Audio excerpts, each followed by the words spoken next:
Okay, Mikey, as you can see, AC is on.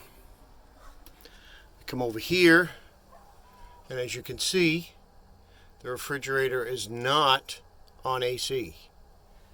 It has been on gas since we spoke last week. And what you find is that, in fact, it is cooling, and today is a little bit of a cooler day.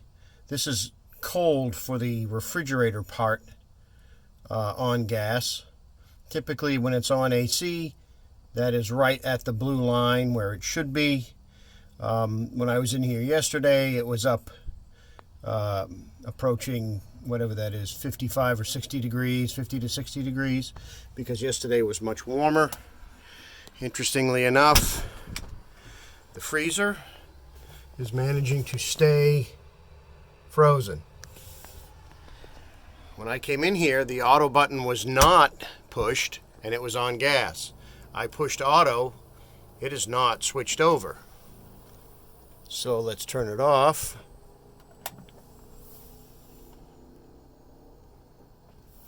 And then back on again. And boom. I believe you said you saw this behavior when you had it. Odd.